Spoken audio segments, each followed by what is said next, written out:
Hello, everyone, and welcome to Wingcat Sports. It's our weekly Red Wings breakdown. That is basically the feeling for the Red Wings. You're going to throw up watching them every single time. That's right. They suck. This week, not the greatest week for them at all. Understatement. They won against the Flyers. Yay! Well, that was last Wednesday. Well, they did, which is fair. Wednesday. They won against the Flyers 6-4. Was a great game. I was there. It was entertaining. Watch, Scored. yeah. And then we just shit the bed the rest of the week, to put it lightly. Basically, yes. You lost 4-3 to the Canadians on Friday. Went to Montreal the next day, lost 5-1. And then in a snooze fest last night against the Blues, you lost 4-0. I was falling asleep at the arena watching the game, and I left 5 minutes early because they absolutely suck this week. And the Fire Lalonde chants are out at They were booing LCA. a lot last night. They were booing a lot while we were there too. But to put it lightly, they suck right now. Then don't look good. Yes, I'm hopping on the they suck train, even though again they're not that far out of the playoffs. But you lost to bottom feeder teams. You're only 2 points to being last in the division. And now realistically, you actually are 10 points from a playoff spot. Which suck. Well, 7 points from a playoff spot, 8 points from a playoff spot. Let's put it like. But I'm going to say 10 points. You're 5 games out of a playoff spot. Basically, probably going to be worse going into the new year because before January you're 5 games. It's like horrible. You are about to probably be last place in the division because you can't figure anything out, and it's a problem. You have only one game, well, 2 games that we're going to talk about. Before we get to our one next week. Because this week you're probably losing both games. You're playing Toronto and Washington. It don't matter that you're at home. They are one of the top teams in the league. Both of them are top teams in the league this year, and you're likely going to drop your next 2 and go basically into January almost 7 games under 500. I mean, you can. I don't know who deserves most of the blame. Maybe everyone does. Players, coach, GM, owner. Everybody. I mean, I understand all the arguments for it, and everyone has a decent argument. Eisman put this team together, so he deserves a lot of the blame. It's not a team. I mean, I like I said, they don't have a lot of grit. They don't have a lot of balance. The people he signed last year aren't scoring to try to make up for the 45 goals he lost by losing Ghost and Perron and Wallner and stuff like that. So I mean, There's nothing you can say. There's blame in Eisman for who he signed, but at the same time, this team was supposed to be an offensive powerhouse. Supposed to be. It was supposed on paper. But everyone he signed kind of has gone.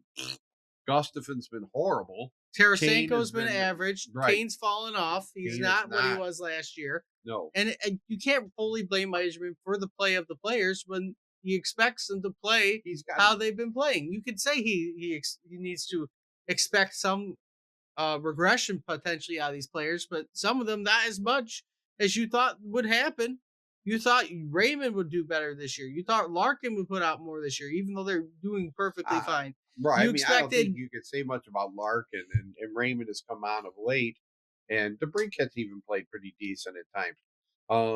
But the guys that he signed last year, none of them seem to be worth the effort. I mean, Kane, Tarasenko, Gustafson, Talbot's the lone guy who's actually looked like he's contributing. I'm going to tell you the bright side to all this happening is everybody who we've mentioned is not on the team next year. Right. They're not. Except for Tarasenko. Tarasenko will be back, but you're going to be younger. You're probably going to have Casper up for a good amount of time. He's like he is this year. You're going to have Berggren still around. You might be calling up Danielson or somebody else who's doing really good in the minors next year. You have your opportunities to also open up your cap space. Again, Gustafson's gone. Right. Husso, gone. You're going to have Kane, gone. I have noticed that basically I think that Kane, he's been dropped to the third line when he was playing last time I checked and stuff. So that's kind of a sad indication. I don't think they're going to fire Lalonde because they just won't re-sign him. Well, that's what I said. Uh, I've put that point out there repeatedly as I don't think they're gonna fire him because the only way they're gonna fire him is if they keep on track of what they're doing, and he'll be fired before the All-Star break. Because there's still time to fix what you're doing. and if someone's available that they really like, if somebody like That Joel will Quinn, also come down to it. Who do they want? I know people are gonna throw Fedorov out there, and well, that'd be Quenneville's interesting the to see, name that I've heard. but then you also got Quenville. But do they want to also do this mid-season? Is the other question. Right, Do you want to do it mid-season? A lot of people are going to say yes, do it mid-season. We want him gone, but sometimes it's just not the way to go about it right. because, Fans react emotionally, so especially since again he's not going to be here next year. It doesn't matter. right. Obviously, we want to see a better product out on the ice, but it doesn't matter. He's not going to be The here. 10-year Iser plan. But again, you look at everything that Eiserman's done before you fully blame Eiserman. He has drafted very well. You have a very good young core who's slowly coming up. Kosa should be on the team next year for sure. It should be Talbot and Kosa as your goalie tandem. You have Danielson, who's looking good down there, and other prospects who have done well. Casper's doing well. Berggren's doing well. You got young guys who are coming up and playing to the potential that we expected them to kind of play, and they still got room to grow. Right, So you can't. I'm not fully putting this on Eiserman because he does have pieces which are working, but at the same time, other pieces are failing, and your coaching seems to be an issue this year, and he just wasn't the answer. Just don't re-sign him like you did Blashill right, after the struggles. Because you saw it with Blashill too. He was struggling. You gave him like a year or two extra, and then nothing got fixed. So Lalonde should be out, and you should be doing a new coaching search in the offseason, regardless of what happens. But, anyways, that was to talk about what happened this week. Going on to what we look forward to and our predictions. We have Toronto on Friday. We get a week off because it's basically Christmas. We go get to wait till the 27th to watch the Wings lose to Toronto. And then 2 days later, you're going to host the Washington Capitals at 5 o'clock on Sunday because the Lions are playing Monday Night Football this week, and we don't want to conflict with the schedules. And then I'll just throw it out there. You're going to play the Penguins on New Year's Eve, the end of the month of January, but we'll probably get more into that game next week. What do you see this week, Dad? 0-2. 0-2. 0-2. I don't think they're going to win a game. I feel bad about it too because I don't think they're as bad as The record the shows. record shows. But there's something missing. Something, yeah. Well, I can tell you, like I said, we just talked about it.